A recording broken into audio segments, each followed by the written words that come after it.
প্রশ্ন আসছে, পার্বত্য চট্টগ্রামের সম্প্রতি কিছু সাম্প্রদায়িক গোষ্ঠী আলাদা দেশ গঠন করতে চায়, এদের পেছনে কাদের হাত? এটা আজকে না, এরা তারা আগে থেকেই।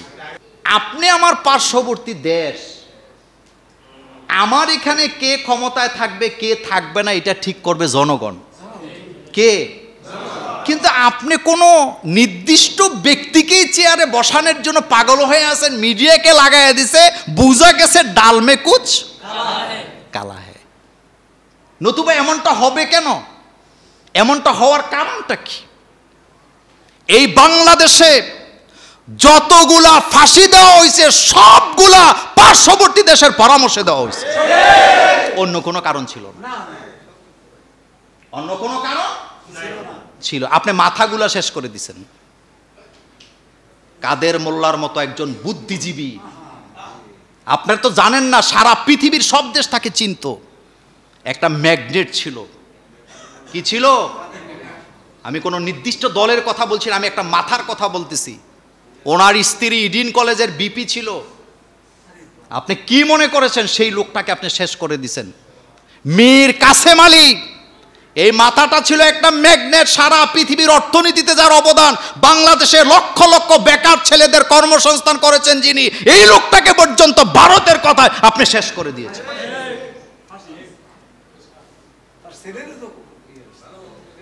আপনি চিন্তা করতে পারেন? ইসলামী ব্যাংক আপনি খাইয়ে পারেন, তা আপনি আরেকটা ব্যাংক বানাইতে পারলেন না কেন? ইসলামী ব্যাংক, আমি আপনাদেরকে বলি, ইসলামী ব্যাংক যতবার বিপদের মুখোমুখি হয়েছে আল্লাহ এটাকে রক্ষা করছে আপনাদের ভালোবাসার কারণে। এটা ইনশাআল্লাহ আবার মাথা উঁচু করে দাঁড়াবে। এটা মানুষের, আপনি জানেন না, এই ইসলামী ব্যাংক তৈরি হয়েছে পান দোকানদার, মসজিদের ইমাম সাহেবের দাওয়াতের টাকা বালিশের নিচে জমানো টাকা দিয়ে ইসলামী ব্যাংক হয়েছে। কোন চোরের কালো টাকা সাদা করার জন্য ইসলামী ব্যাংক তৈরি হয় নাই। ইসলামী ব্যাংকের ইতিহাস পড়বেন। এশিয়া মহাদেশের শ্রেষ্ঠতম একটা ব্যাংককে আপনি শেষ করে দিয়েছেন।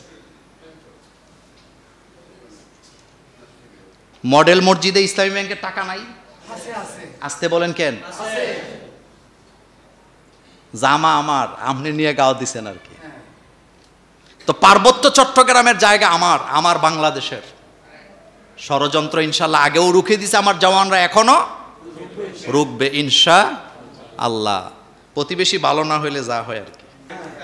এটা অনেক আগে থেকে, এটা আজকের খবর না, এটা ৭১-এরও আগে থেকে শুরু হয়েছে, অনেক আগে থেকে। কিন্তু জায়গাটা আমাদের বাংলাদেশের। আপনারা অনেকেই বাংলাদেশের ম্যাপের ব্যাপারে জানেন কিনা, এরপরও আমাদের আরো জায়গা আছে, আছে না? যোগে যোগে যোগে যোগে ক্ষমতা লুবিরা আমাদের মানচিত্রকে বড় বানায় নাই, ছোট বানাইছে। সুলতান সুলেমানের ইতিহাস যদি আপনি পড়েন, দেখবেন তিনি কি তার মানচিত্রের আকার বাড়াইছে না কমাইছে? হযরত ওমর রাদিয়াল্লাহু তাআলা আনহু, তিনি তার মানচিত্রের আকার বাড়াইছে না কমাইছে? একমাত্র আমার দেশ বাংলাদেশে অবৈধ পন্থায় ক্ষমতা ধরে রাখার জন্য যুগে যুগে আমার মানচিত্রকে তারা কেটে টুকরা টুকরা করতে চাইছে। আমার জমি আরেকজনকে দিয়ে দিচ্ছে, আমি নাম বলবো না। আমার জমি, আমার দ্বীপ আরেকজনকে দিয়ে দিছে, আমার জমি আরেকজনকে দিয়ে ক্ষমতায় থাকতে চাইছে। তারা দেশপ্রেমিক হয় কেমনি আমার বুঝে আসে না। দেশপ্রেমিক তো তাদেরকে বলে যারা 1 ইঞ্চি জমি কাউকে, আমার হক আমি দেব কেন? এটার জন্যই তো আমি শপথ নিয়েছি, আমার জমিকে আমি হেফাজত করব। সাহস নাই। কি নাই? সাহস নাই। আপনার যদি সাহস থাকে, আপনার মানচিত্রটা কত বড় এটা বিষয় না, আপনার ভয়ে দেখেন না। এখন কিন্তু দাদাবাবুরা খুব ডরে ডরে আছে, কোন ফেস লাগে, কারণ 7 সিস্টারের অবস্থা। আপনারা অনেকে 7 সিস্টার মনে করতেছেন কোনো নারীদের কথা বলতে। সচেতন হন। 7 সিস্টারে ঘুম নাই, 7 সিস্টারে কি নাই? ঘুম নাই। সাসা আপনা যান। এজন্য যারা আমাদের বিরুদ্ধে খুব রঙ্গমঙ্গ করে বক্তৃতা দিচ্ছ, বোম্বে কি বলে দিল্লিতে বসে বসে, আমাদের নিয়ে চিন্তা করো না, আগে তোমারটা তুমি সামলাও। তোমারটা আগে তুমি সামলাও। তোমার ঘরেই তো শান্তি নাই, তুমি আরেকজনকে কি শান্তি দিবা? এই বুদ্ধি দিয়া নিজেদের ক্ষতি হবে, কয়েকদিন পরে নিজেরা দালাল হিসাবে চিহ্নিত হবা, কিন্তু কখনো সুসম্পর্ক গড়ে ওঠা সম্ভাবনা। এটা কিচ্ছা বলি আপনাদেরকে, এটা হলো গ্রামের এক সর্দার, খুব বুদ্ধি দেয় মানুষকে। একতারা দুই ভাই, বাপের সম্পদ বলতে কিচ্ছু না, একটা গাবি আছে আর একটা তাল গাছ আছে, বুঝেননি কথা? তো সর্দারের কাছে গেছে, যায় বলছে আপনি তো সর্দারি করেন, ভাইয়ে ভাইয়ে ঝগড়াঝাটি ভাল লাগে না, আপনি একটু ভাগ করে দেন। তো সম্পদ কি? কই বাড়িটা, দুইটা ঘর আছে, একটা তাল গাছ আর একটা গাবি আছে। বুদ্ধিজীবী বলতেছে আমাকে একটা দিন সময় দে, চিন্তা ভাবনা করি কিভাবে সুবিচার করা যায়।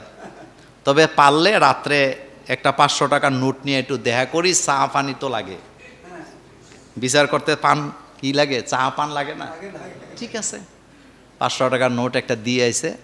পরের দিন সকালবেলা বিচার বসছে, বৈশা উনি বাক করতেছে। যে টাকা দিছে তাল গাছ বাক করার সময়, যে টাকা দিছে তারে কইছে তাল গাছ উপরেরটা তোর আর নিচেরটা তোর ভাইয়ের, আমি সুবিচার করব, আমি ন্যায় বিচার ছাড়া কিছু করি না। তো তাল গাছের আগা নিছস তুই, পাশা নিচে তোর ভাই, সুবিচার করতে হইলে গাবি ভাগ করে দিলাম, এবার গাবির পাশা নিবি তুই, আগা নিবে তোর ভাই। কথা বুঝেন নাই? ভাগ করছে না বাস দিছে? এখন তাল গাছের আগায় তাল ধরে, গোড়ায় পানি ঢালে ভাই, তাল খায় আরেকজন, গাভীর মুখে ঘাস দেয় একজন, দুধ খায় আরেকজন। তো হের বউ বলতেছে একদিন, তুমি যে কি বোকা, তোমার তো বাঘ দেয় নাই, বাস দিছে। এই থাপড়ায় দাঁত ফালাই দেন, বেশি কথা কস। মাঝে মাঝে বউর কথা শুনবেন, যদি সৎ কথা হয়, সব কথা শোনার দরকার নেই। এখানে বউ কিন্তু ভালোই বলতেছে নাকি, আসলে ভালো বলতেছে না? কই বাঘ তো হয় নাই, কয় বেশি কথা কস, ভাইয়ে ভাইয়ে শত্রু হওয়া দরকার নেই, যা আছে তাই আলহামদুলিল্লাহ। তো আচ্ছা তুমি আমার কথা শোনা লাগবে না, একটা কাজ করো। কয় কি? আচ্ছা তাল গাছের গোড়া কার? কয় আমার। কয় তোমার পানি টানি দেওয়ার দরকার নেই, তুমি ঘরে থাকো, এ তোমার ভাগ, তোমার এত টেনশন কি? গাভীর মাথা কার? কয় আমার। আজকে থেকে তোমার ঘাস কাটা বন্ধ, তুমি ঘাস টাস কাটবা না, এই রোদের মধ্যে তুমি যাও। হ্যাঁ রে, আমার কলিজা ছিঁড়ে যায়, তুমি যাইও না, গপ থাকো। 2 দিন যখন গাভীরে আর ঘাস দেয় নাই, আর আসেনি কথা কর না কেন? বাইরে যাই বলতেছে কি রে, গাভীরে ঘাস দেস না কেন? হেতে তো বুঝা ফেলাইছে। কয় ভাই তোমার ফাঁসা লইয়া তুমি তাহ, আমি আমার মাথা লইয়া আছি। সর্দারের কাছে গেছে, যায় কয় কি বুদ্ধি দিছেন? হেতে তো ঘাস খাওয়া বন্ধ করে দিছে। কয় মা ফসাই দোয়া ফসাই যা যাইয়া মিল্লা মিল্লা খা, আমার কাছে আর আইস না, বুদ্ধি টুদ্ধি আমার কাছে নাই। মিয়া সাহেব